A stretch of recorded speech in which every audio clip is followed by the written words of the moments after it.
Bearings then are precision components, as you know, and a bearing may seem like a very large piece of steel, but its actual functional contact areas is very small, and contact pressures in this contact area can be very high. And so there's a real need for accurate bearing calculations or bearing life calculations. So let's take then a look at how bearing life calculation fits into the bigger picture. Well, on the screen you will see really 5 pillars of application performance: bearing quality, seal performance, lubricant performance, machine design, operating conditions versus design data. And all of these have a bearing or influence on application performance. If we take a little deeper look into some of the aspects to each of those pillars, with bearing quality, that's where SKF's main responsibility really lies. However, over the years, we have gained experience and knowledge in various sectors of application performance, such as the seal performance, where we've got the sealings division, looking at bespoke sealing, looking at a whole range of standard off-the-shelf type seals that you can have or use in your sort of application. Similar with lubrication, we have lubrication division, but also lubrication performance is important to application performance, and base oil viscosities all play a part in the performance of lubricant, right? So, and on the screen you can see the real operating conditions compared with design data, right? In this section we're really talking about there are some cases where you design a machine and it's going to be used outside of its design capabilities or outside of its original intentions. So for example, if a machine was designed to be operating in Europe and it then gets installed in South America where conditions are very different in terms of ambient temperature, your grease selection might be different for them, what you intended it to be. Similarly for cleaning, so cleaning and service. If you designed a conveyor to work in a clean food factory, it then gets installed in that factory and you didn't take into consideration sort of chemical ingress from the caustic fluids used to clean bearings or to clean conveyors that then get washed down and chemically ingress into bearings. That could also be sort of outside of the design data, but has a bearing on application performance. If we take a look at where we are busy today, we are looking at part design of the machine. We're concerned with the bearing selection, and the technical aspects of that bearing selection might be several different aspects that can be considered, such as stiffness, running accuracy, cage design and friction. Today, however, we are focusing on the fatigue life analysis aspect of bearing life. So, onto the bearing life calculations, which are based on ISO 281 and 76. So this is the Catalogue life, right? So dynamic versus static. Now there are generally two applications or two types of calculations that we perform when selecting a bearing for an application. Is it dynamic or is it static? For dynamically stressed applications, we calculate a bearing life, or we calculate a life in inverted commas, where the potential load limit is fixed by material fatigue. In statically stressed applications, we don't calculate a bearing life or a fatigue life, we calculate a security factor, inverted commas again. We call it a static safety factor. And the potential load limits are then fixed by the possible plastic deformation on the raceway. So we're not then calculating a life in terms of revolutions or hours governed by material fatigue. We are actually calculating a safety factor to avoid permanent or plastic deformation. But then you might, so we can calculate a fatigue life of a bearing, but then what is subsurface fatigue? Well, subsurface fatigue starts at an inclusion in the material where a crack forms, or there is a crack beneath the surface that, as the rolling elements overroll the inner rings in the position where the crack is, there'll be alternating stresses as the inner ring enters and exits the loaded zone, and the crack beneath the surface then begins to propagate to the surface. Once it reaches the surface, it begins to spool. So it will start off with a small spool, and as overrolling and stress takes place, the spool will begin to expand, right? And that is known as subsurface initiated fatigue. That is not taken into consideration when doing fatigue life calculation. This is subsurface fatigue, which is different. Okay, so it's a failure mode. Then you've got some different definitions of bearing life. End users call it a service life, such as a maintenance engineer, for example, whose responsibility is to replace bearings on a fairly regular basis, or he analyzes condition monitoring and he then has to replace a bearing based on its service life, they call it. OEMs are concerned with the design life, or they call it a design life, because they're not only designing the bearing into the system, they're designing all the other components, and each component will have a design life. So they tend to prefer calling it a design life. Bearing manufacturers, however, such as us, we call it a calculated fatigue life. And why do we call it that? Because we are concerned with calculating the fatigue life on the raceways. But you might ask, what about the fatigue life of the balls, or the fatigue life of the cage, or the lubrication, or the seals? Well, yes, if a ball fails, it will constitute an immediate bearing failure, and the bearing will be considered failed. However, the ring life is likely to be shorter than the ball life.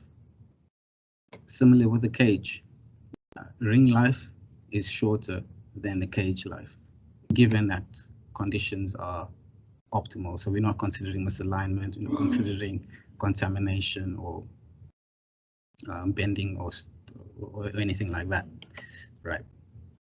Ring life is generally shorter than bearing, than rolling element or cage life. And then what about lubrication? So contaminated lubrication, yes, it won't constitute an immediate bearing failure, but it will affect the fatigue life of the rings. Similar with the seal. A failed seal won't constitute an immediate bearing failure, but it will affect contamination ingress and grease leakage, and therefore accelerate the fatigue life of the rings. So that's all we're concerned with regards to fatigue, calculating the fatigue life.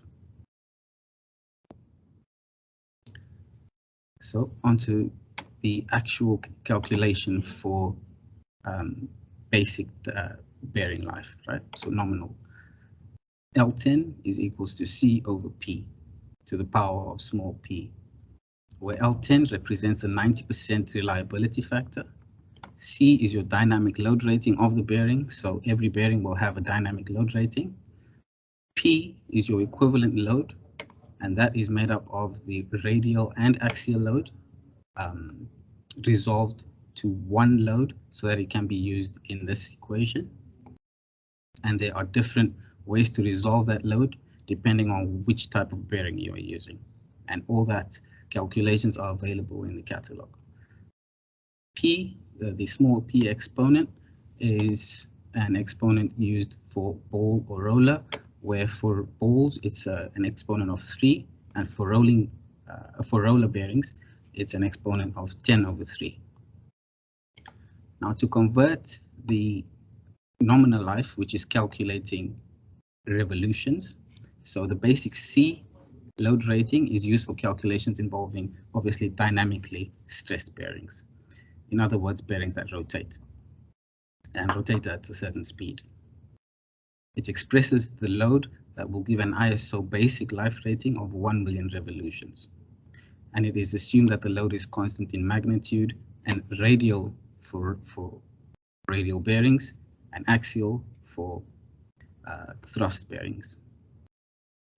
For example, if your P was equal to your C, then this equation would equal 1 million revolutions based on a 90% reliability factor. So there's a 90% chance that your bearing will reach 1 million revolutions. Then to convert that equation to a life or hours, life in hours, it becomes L10H, and you take 1 million divided by your speed in revolutions per minute, multiplied by 60 to convert minutes to hours, multiplied by your L10, which is your C over P. And that will give you your bearing life in hours. So what other ways are there of estimating a bearing life? Right, so SKF, or one way to do that is to do an endurance test or to run tests of a bearing after you've selected it for your application before implementing it in the field. So SKF have done a test that I'll just mention today in 2010 using 22220 spherical roller bearings, that's the bearing designation, using 35 samples of each competitor bearing and 35 samples of our own, and conducted a test under these conditions. So under a specific load, with the load C over P was equal to 3 over 4 at a speed of 1,500 revolutions per minute, using circulating oil at a temperature. So all the bearings were subject to the exact same conditions. And it just happened that our bearing outperformed all the other bearings.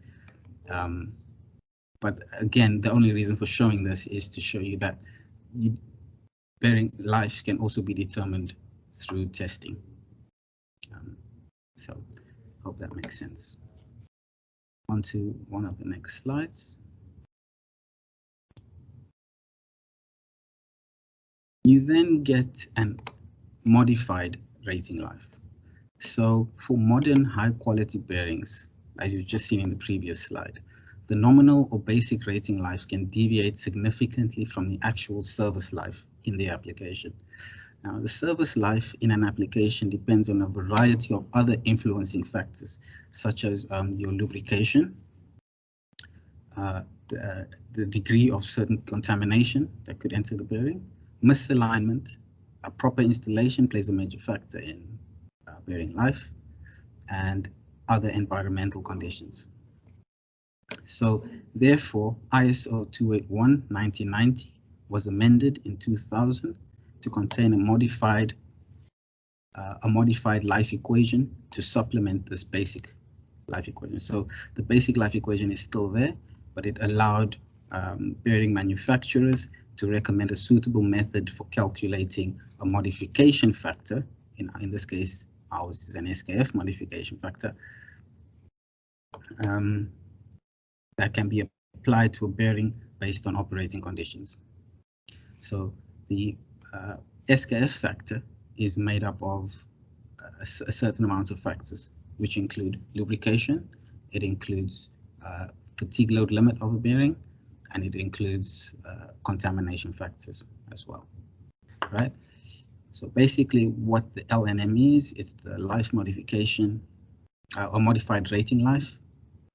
A1 represents a life adjustment factor for reliability, which in most cases you only want a 90% reliability, but you can improve that. For example, if you wanted a 99% reliability, you could choose from the tables A1 factor, and you'll see in the table what that factor is that you need to use in your equation. And then the SKF modification factor, which I'll look at in a little bit more detail.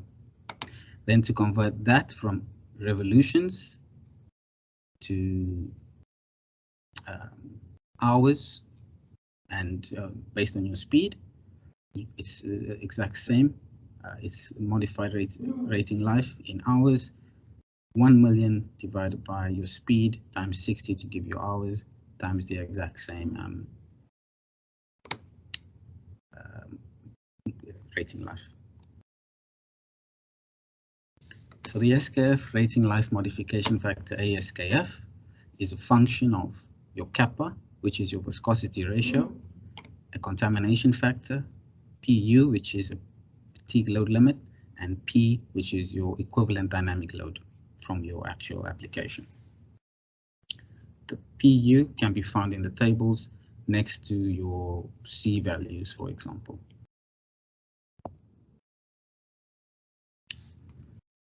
And then just breaking it down a little bit further so you can see what kappa is. So kappa is made up of your viscosity, contamination, viscosity, your speed, and the mean diameter of the bearing, right? And the way you get the your kappa value is through the ratio of V over V1, where V is the viscosity in operation. So it's a table similar to this, where you select your temperature based on, and you basically drag it up so sort of towards your viscosity that you're currently using, or your grease viscosity or your oil viscosity. So it's your V is made up of your viscosity in operation at its required temperature. Speed is the speed in revolutions per minute. dm is the mean diameter of the bearing, and you need that to be able to calculate V1. So for example, if your bearing was 490 mol ID, so or dm, right? So the mean diameter is the ID of the bearing plus the OD of the bearing divided by 2. So if your dm was equal to 490 and you were running your bearing at 500 RPM, you'd then go to roughly to 490 over there to RPM of 500 will give you a V1 rating of 10. So you put that into your equation and you calculate what your kappa is. Very simple. So the basic static load rating, in other words, your S0, if you were not calculating raceway fatigue, but you wanted to calculate a static safety factor, the equation would be S0 is equal to C0 over P0, where S0 represents your static safety factor or security factor. C0 is the basic load rating, static load rating from the catalog, and P0 is the equivalent static load rating of your application. And you sort of use the static load rating or the static safety factor when your rotation is very slow. So for applications rotating less than 10 RPM, we cannot calculate a bearing life. It's just a bit too slow. And oil foam will not be able to form between rolling elements and raceways. Therefore, we calculate a static safety factor, which is safer than trying to calculate a bearing life. You can do static safety factor calculations for applications that are slow rotate or slow oscillating movements back and forth. For applications that are stationary for long periods under load, and also for bearings that rotate but also sustain very heavy shock loads. So you can do your life rating, your fatigue life calculation, as well as calculating a static safety factor to make sure that your static safety factor is high enough to avoid indentations from heavy shock loads.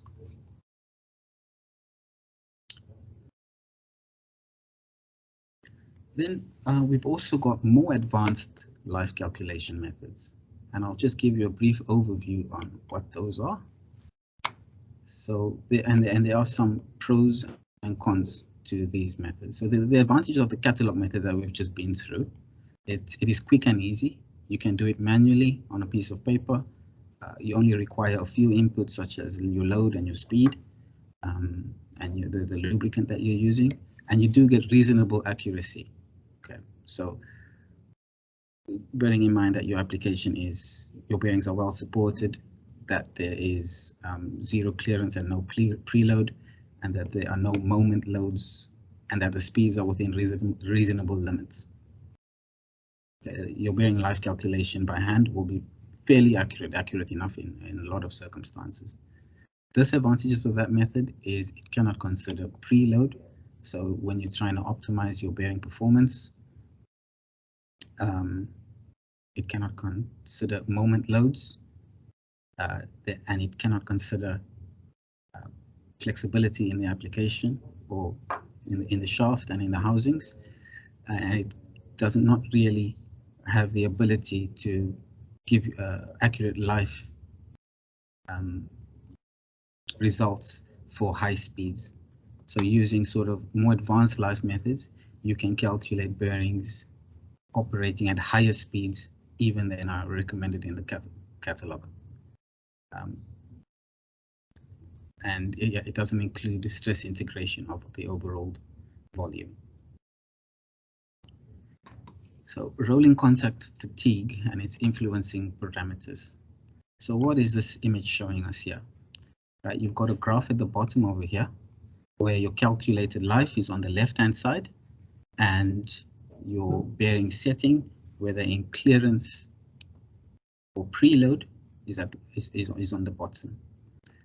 So basically it is saying that the heavier your preload, the lower your life will be, but not exclusively. So when your bearing is in preload, it sort of looks like this. You've got all the bearings in contact all the time. But as your preload drops slightly, it gets to a certain point where your bearing reaches its sort of perfect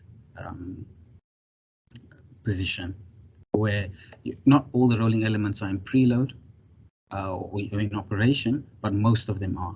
And that's sort of where bearing likes to be, where most of the rolling elements are working at the same time.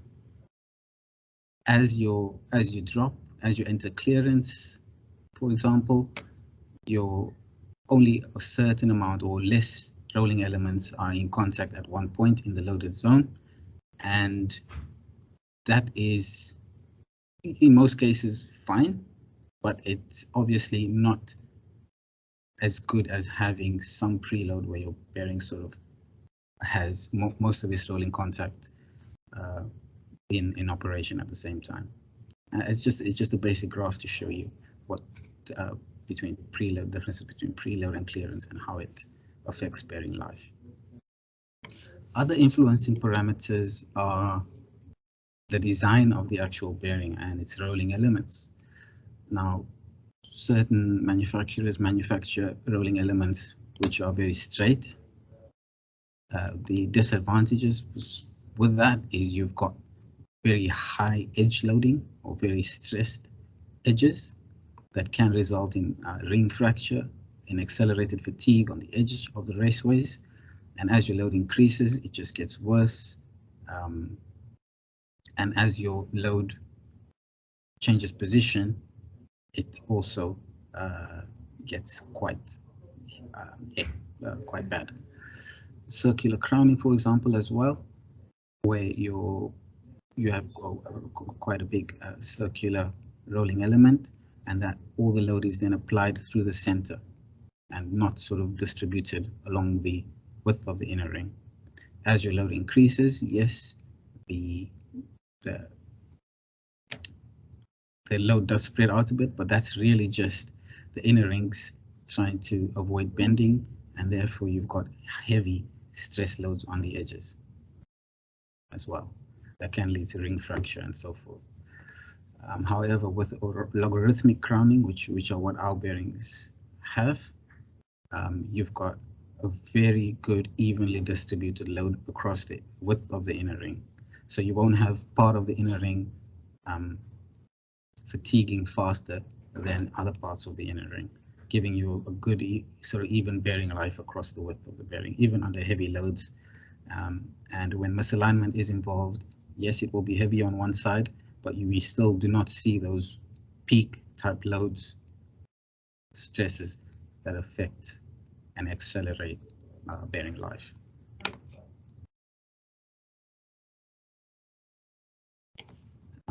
Looking at the differences or comparison between the life methods, the catalog method versus the advanced methods.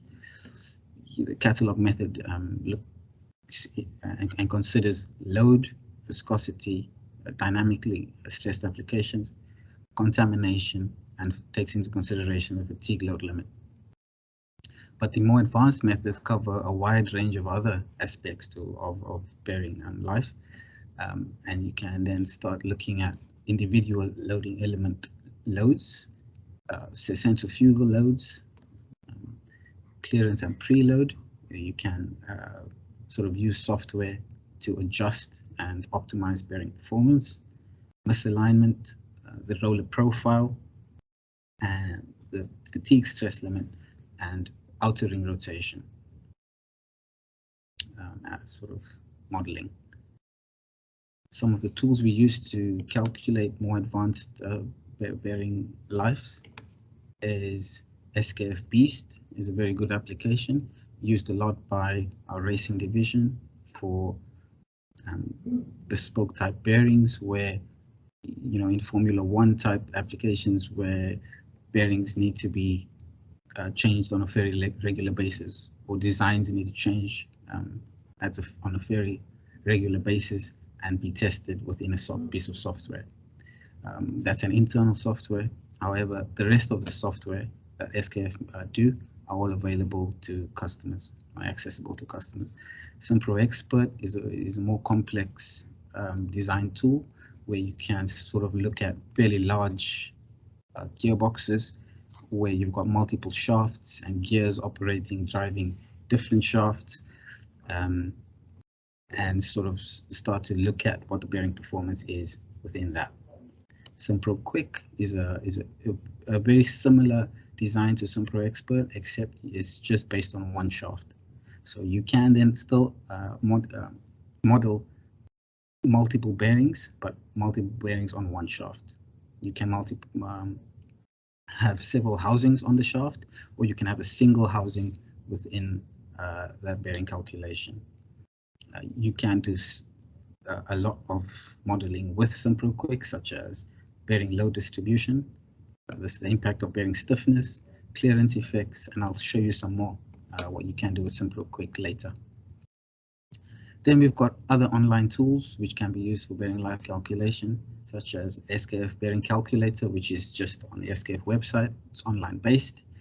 SKF Bearing Select, similar tool to that, and SKF Loop Select, where you can do the basic SKF Rating Lives, as well as your general L10 standard ISO basic rating life.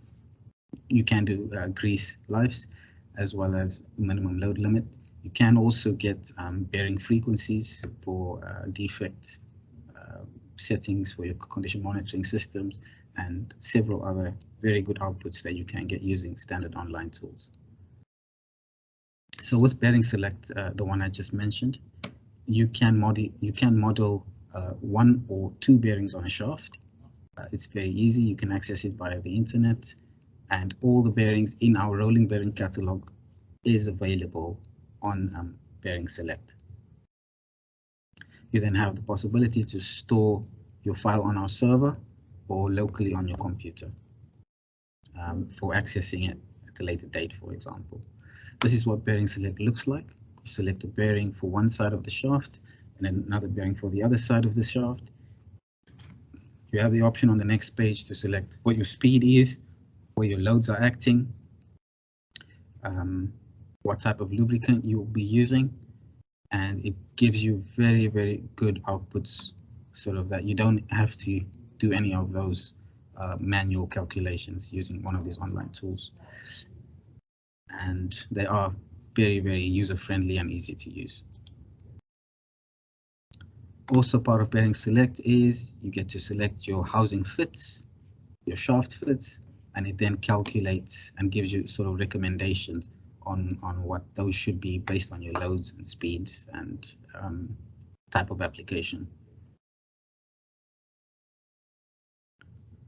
SimPro Quick can do an advanced life method calculations, and it takes into consideration all the parameters that we discussed. So radial and actual moment loads, a number of loaded rollers. You can mess around with preload and clearance and optimize your bearing performance that way. You can also get shaft bending stress or bending moment diagrams produced from the software, as well as shear stress diagrams produced in SimPro. And there's a lot that you can do with the software. And that's sort of what some screenshots from what the software is. It's FEM based, so it's not an actual finite element software. It's based on it. You can't sort of do finite element stress on your shaft, but you can do some basic checks. And all what you see on the screen there, bearing catalog friction, shaft deflection. You can calculate lubrication intervals and defect frequencies. So all in one piece of software. This is also some of the outputs you can get in the SimPro. So it's not FEM, but it gives you your bending moment diagram. You can also look at animating to see exactly what your bearing is doing in the application. For example, if you have a load on this end, whether it be an impeller or whatever, being driven from the other end, you can see exactly which rolling elements are in the loaded zone, where the loaded zone is it at the bottom or is it at the top, and sort of how heavy they are loaded. The redder they are, the heavier they are. So it goes from yellow all the way through to red. If they are blue, then they're sort of not really very heavy. You get other diagrams such as contact inner ring loads. There you can see all the rolling elements, which ones are in in operation, and how heavy the loads are for each rolling element. And basically that is an overview of Bearing Life, and I hope it all made sense. And obviously you probably have questions or want to know more about maybe some examples and so forth. Unfortunately today we don't really have time for all of that, but there are some more sort of webinars coming up where it looks more into some of the calculations and doing some examples. And I'll let Ringo just close off for that. Thank you, Wes. Okay, if there is anyone who has a question for Wes, please feel free to use the chat or use your microphone to ask the question directly to Wesley. Until then, I would like to highlight some of the webinars coming up in the next few weeks.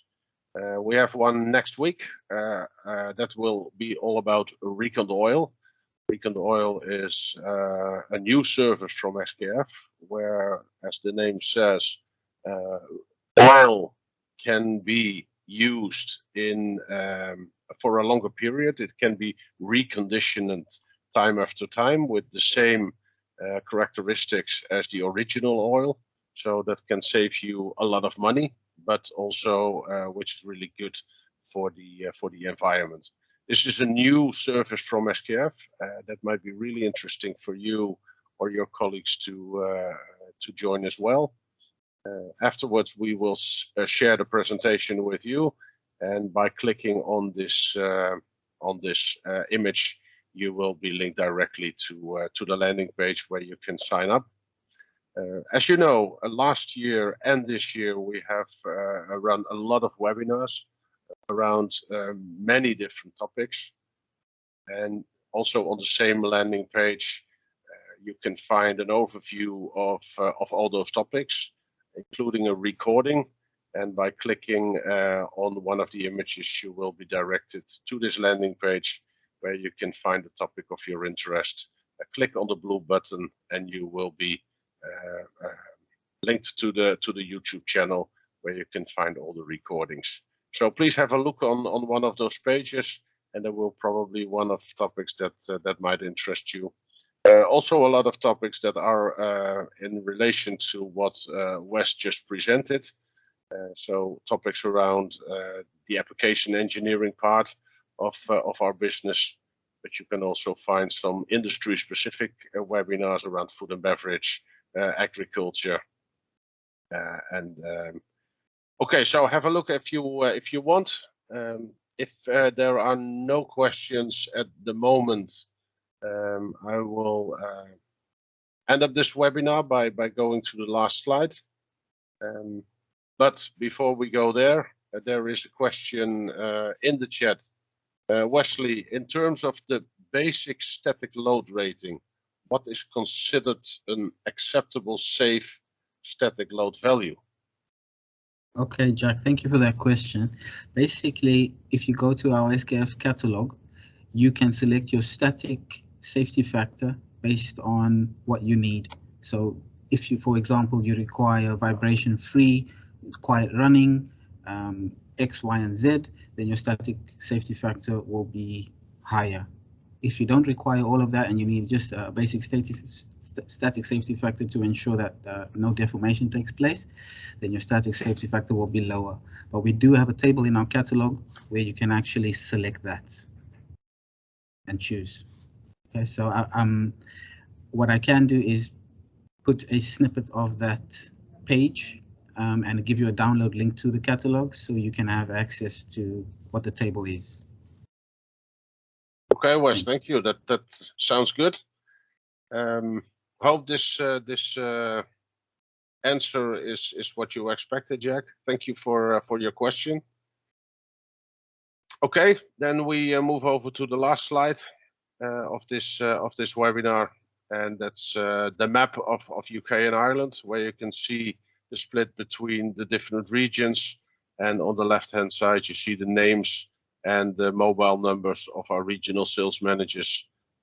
If you have any questions, if you want any advice, don't hesitate to call them. They're there for you to support at any time. So okay, thank you all for joining. Thank you very much for your time. Thank you, Wes, for your presentation, and I think your clear understanding of everything that has to do with bearing life calculation. Thank you again. Enjoy the rest of the day, and hopefully we'll meet you again in one of the next webinars. Thank you. Thank you, guys. Thank you. Bye-bye.